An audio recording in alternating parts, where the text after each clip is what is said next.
Bom dia, queridos.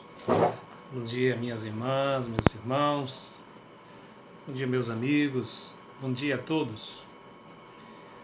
Que a graça do Senhor lhe assista, a graça do Senhor lhe anime, a certeza do cuidado e da provisão de Deus, do amor de Deus possa lhe encorajar para que você possa experimentar mais um dia na presença do Senhor, um dia de crescimento, um dia de serviço, um dia de cuidado. Seja qual for a sua posição e a sua situação, aonde você está ou esteja, não esqueça, não há lugar nenhum que a mão do Senhor e o olhar do Senhor não possa alcançar. Então, seja na sua casa, seja no seu trabalho, seja onde você estiver, você saiba que o Senhor cuida de você. Eu quero trazer uma palavra para você, para nós, essa meditação nesta manhã, nesse dia, que está em Marcos, aliás, no Evangelho de Lucas, capítulo 14. Evangelho de Lucas, 14, do 7 até o versículo 11. Eu quero falar sobre o desafio de sermos humildes e de servir, o desafio, o chamado de Deus para sermos humildes e nos dedicarmos ao serviço dele, sermos servos. Então, o que nós precisamos entender é que isso também faz diferença em todas as áreas das nossas vidas, inclusive na questão dos nossos relacionamentos e do nosso casamento, nossa família. Eu quero aplicar justamente a questão do lar, da família. Deixa eu ler os primeiros lugares. Jesus disse: reparando como os convidados escolhiam os primeiros lugares, propôs-lhes uma parábola. Quando por alguém for convidado para um casamento, não procures o primeiro lugar, para não suceder que, havendo um convidado mais digno do que tu, vendo aquele que te convidou e também a ele, te diga: dá o lugar a este.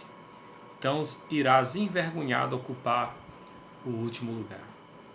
Pelo contrário, quando fores convidado, vai tomar o último lugar, para que quando vier o que te convidou, te diga: amigo, senta-te mais para cima, ser-te-á isto uma honra, diante de todos os mais convivas.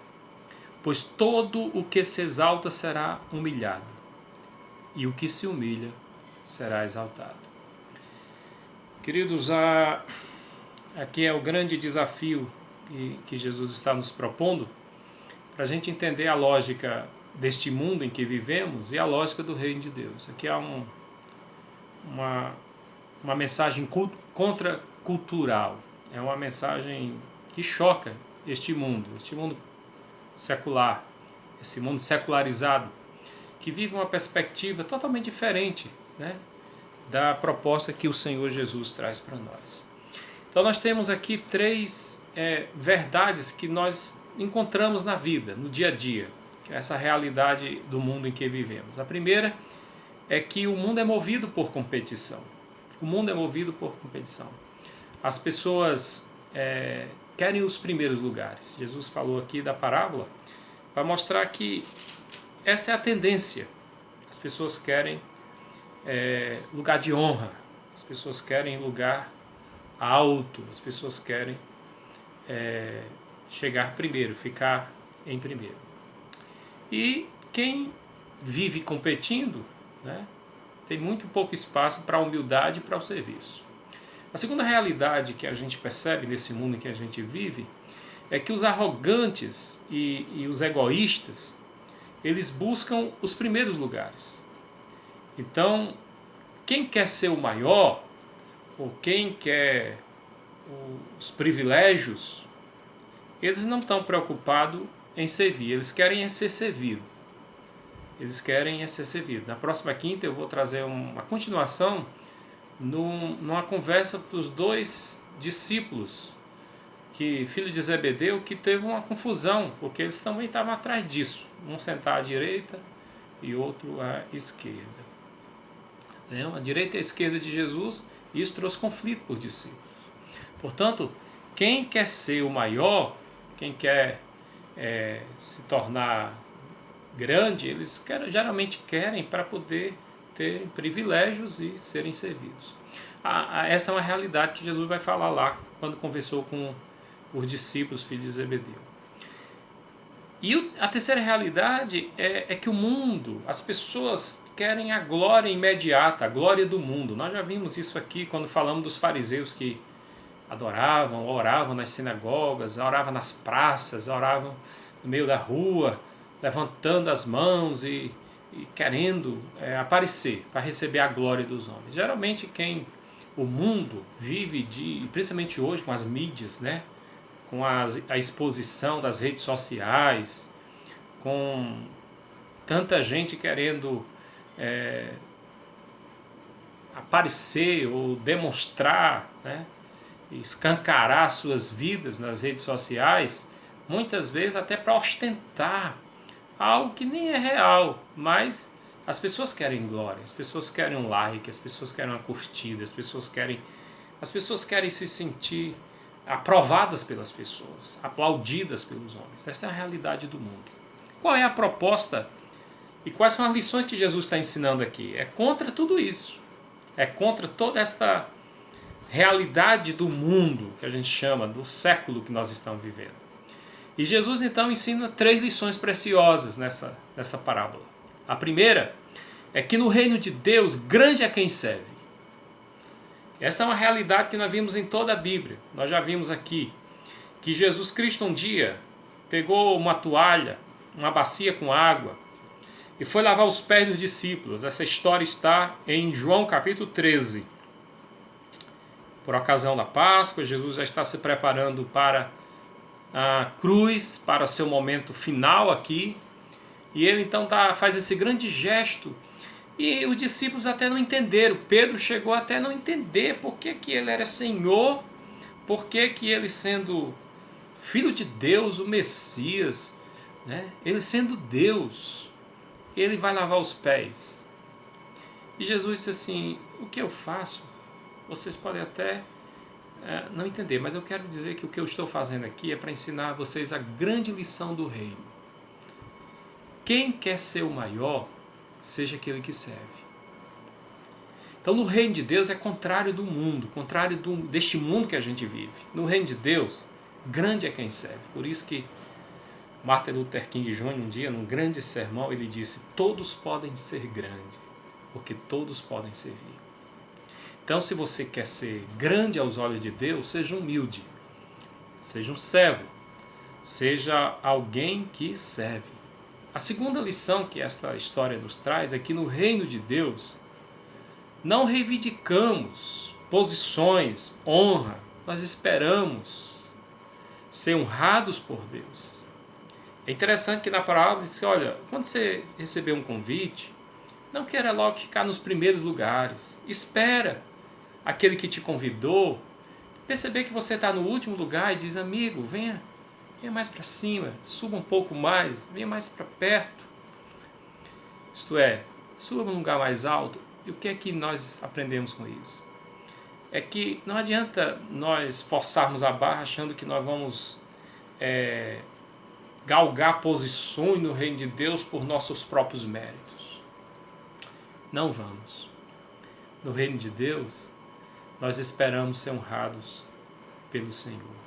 Então, um verdadeiro reconhecimento, e eu vou ler aqui uma frase de um teólogo, Jenny Wilkes, ele diz, o verdadeiro conhecimento vem de Deus.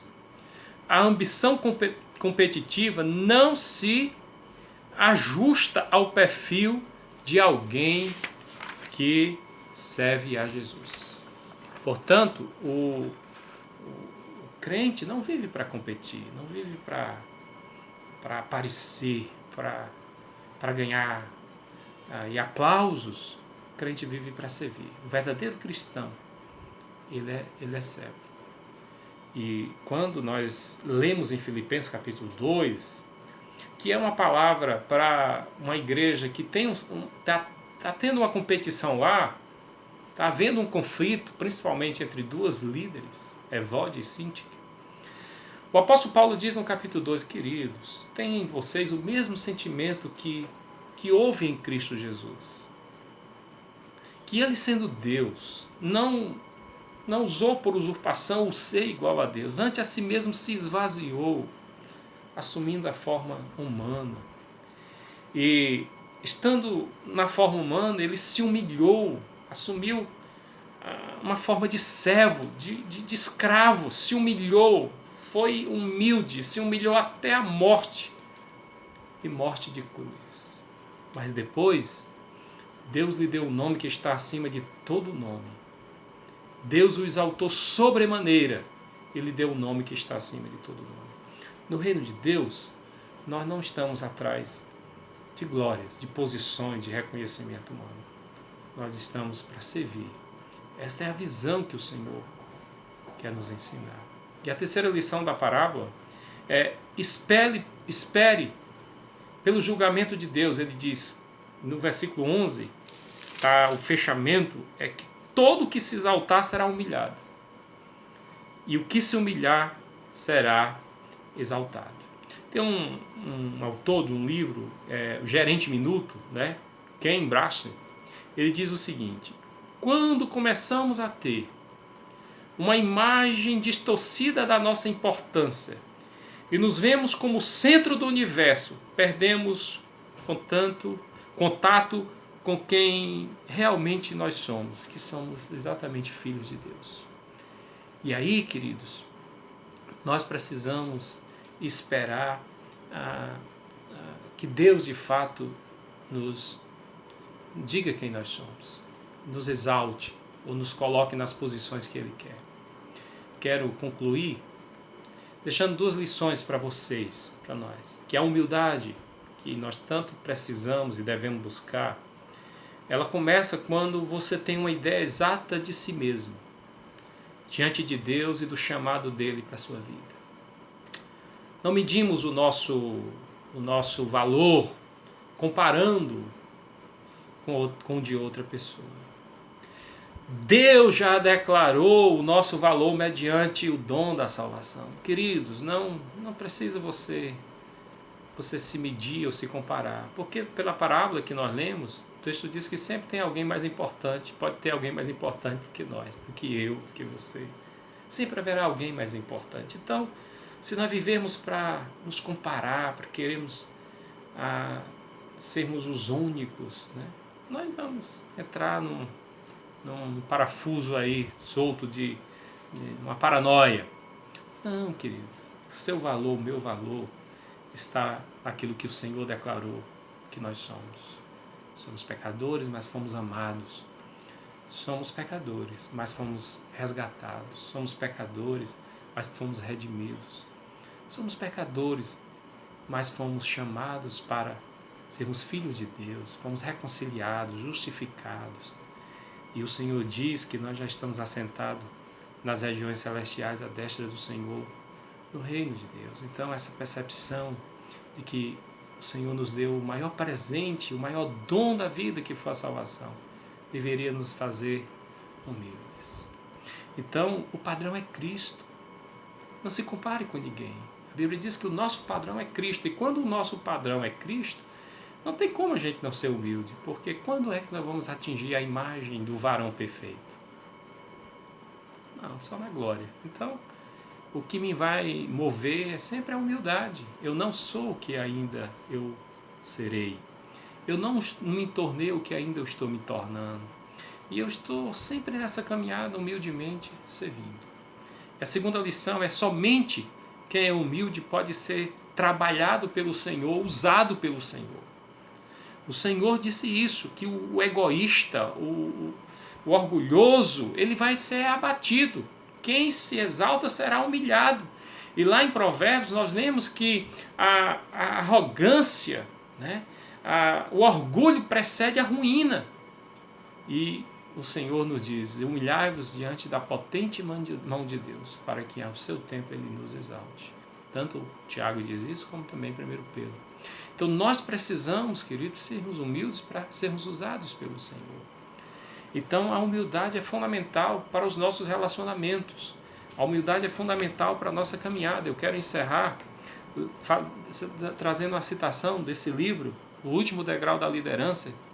Ele diz assim: Deus não pode, em relação aos casamentos, em relação às famílias, ele diz: Deus não pode trabalhar nesses relacionamentos até que ambos estejam dispostos a remover o eu da conversa e servir as necessidades do parceiro, um do outro. Deus não vai trabalhar até que ambos deixem de lado o ego, o orgulho, a vaidade e humildemente cuidem um do outro. O ego impede o trabalho de Deus. A humildade abre a porta para a reconciliação. Portanto, humildade é fundamental também nos nossos casamentos, nos nossos relacionamentos. O orgulhoso, quem quer ser servido, muitas vezes ocupa uma posição tirana de explorar o outro, de usar o outro, de ser servido. Quantos casamentos estão mal porque nós não temos humildades e muitas vezes só sabemos usar acusações para o outro, e quanto para nós nos achamos muito importantes, muito certos, muito bons.